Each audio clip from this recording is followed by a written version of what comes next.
Salut tout le monde, j'espère que vous allez bien. Je suis très contente de vous retrouver pour une nouvelle vidéo sur ma chaîne. Si c'est la première fois que vous passez par ici, déjà bienvenue. Moi c'est Marie, je suis bibliothécaire et je parle de mes lectures sur les réseaux sociaux. Vous pouvez me retrouver sur Instagram, Twitter, Facebook et même sur un blog. Donc n'hésitez pas à aller voir, les liens sont en description. Et bien entendu, n'hésitez pas à vous abonner, à mettre un petit j'aime, etc. Si ça vous plaît, ça fait toujours plaisir. Alors aujourd'hui j'avais envie de vous proposer des lectures de printemps dans le cadre des conseils de bibliothécaire. Ça fait longtemps que je vous ai pas fait de vidéo conseil et du coup je vous rappelle rapidement le principe. En gros je vous suggère des lectures sur un thème donné et donc aujourd'hui c'est les lectures de printemps.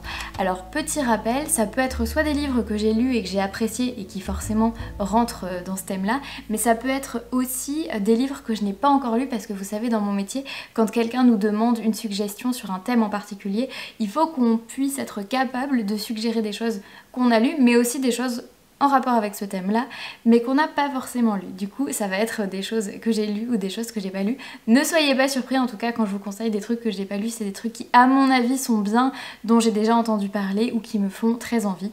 Donc, vous pouvez y aller les yeux fermés. Il faut savoir que le printemps, c'est une saison qui m'évoque le renouveau, la douceur, la légèreté. Ça m'évoque aussi l'amour, ça m'évoque la poésie. Et je me suis inspirée de tout ce que cette saison m'évoque pour vous faire une petite liste de livres à vous conseiller. Et je voudrais commencer par un livre qui est dans ma pile à lire depuis quelques mois déjà.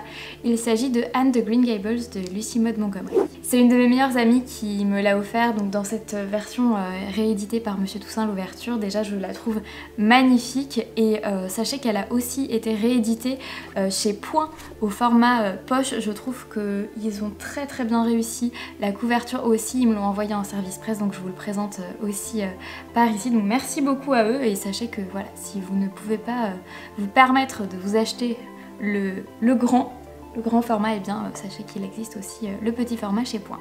Pourquoi je vous suggère Anne de Green Gables? Eh bien je pense que c'est une lecture qui doit être idéale pour le printemps. C'est l'histoire d'une orpheline qui je crois est emplie de joie de vivre, qui est romantique, qui est féministe, etc. En tout cas c'est ce qu'ils en disent dans le petit bandeau juste là et ça me donne beaucoup envie de le lire au printemps.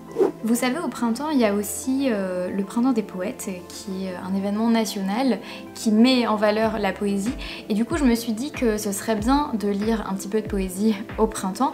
Et ça m'a fait penser à une autrice qui me tente depuis très longtemps et qui, me semble-t-il, est de très grande qualité. Voilà, c'est de la poésie contemporaine. Elle s'appelle Rupi Kaur et elle est très connue pour son premier recueil de poèmes qui s'appelle Lait et miel.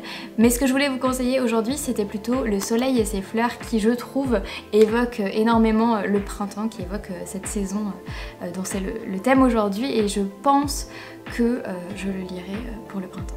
Dans l'idée de vous proposer des choses un petit peu légères, des choses pleines d'espoir, etc., j'avais envie de vous présenter des graphiques, notamment ce manga que vous connaissez peut-être déjà.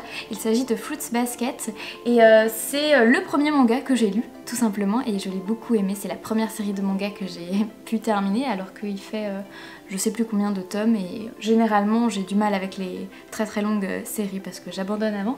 Mais cette série là pour le coup je l'ai finie et c'est une série qui est très mignonne, c'est un shoujo et vous avez ici sur la couverture du premier tome l'héroïne de cette saga qui s'appelle Toru Honda et c'est son histoire, elle est orpheline et c'est marrant, il y a beaucoup d'histoires d'orphelins dans les lectures que je vous présente mais c'est une orpheline qui essaye de survivre, qui est très courageuse, qui veut pouvoir financer ses études elle-même, etc. Et en fait elle est recueillie par une famille et cette famille-là c'est la famille des Soma qui sont frappés par une malédiction et cette malédiction fait que lorsque une personne du sexe opposé se jette sur eux, se jette dans leurs bras, ils se transforment en un des animaux du zodiaque. Vous le savez peut-être déjà si vous me suivez depuis un petit moment, je suis archi fan de Heartstopper et je ne pouvais pas ne pas le mettre dans cette sélection.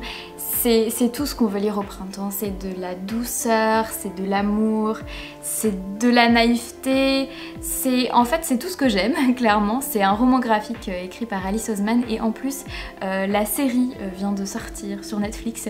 Je l'ai bouffé en 3 jours je crois, les épisodes étaient très courts mais ils étaient aussi très bien faits par rapport au roman graphique donc je vous invite bien entendu à lire le roman graphique, il y en a 4 qui sont sortis pour l'instant en français, et à voir la série, elle est sur Netflix, voilà, allez-y, foncez, foncez, foncez. Encore une lecture qu'on m'a offerte il y a quelques années, mes souvenirs sont donc assez lointains concernant ce roman, il s'agit de Ensemble c'est tout de Anna Gavalda. Si mes souvenirs sont bons, c'est une histoire d'amour, mais pas que, il y a aussi beaucoup d'espoir, c'est des destins et des personnages qui sont brisés, mais qui avec l'entraide et qui tous ensemble vont réussir à se relever en fait face à leur destin. Et j'en ai un souvenir vague mais très très bien. Si j'en ai l'occasion, je le relirai très volontiers et je pense que c'est une bonne lecture de printemps en tout cas. Je vous le disais tout à l'heure, j'avais aussi envie de vous conseiller des graphiques, donc je vais vous parler d'une bande dessinée que j'ai commandée à la médiathèque, qu'on vient de recevoir, qui est déjà empruntée par une collègue à moi et que j'ai réservée juste après elle parce qu'il me tente énormément.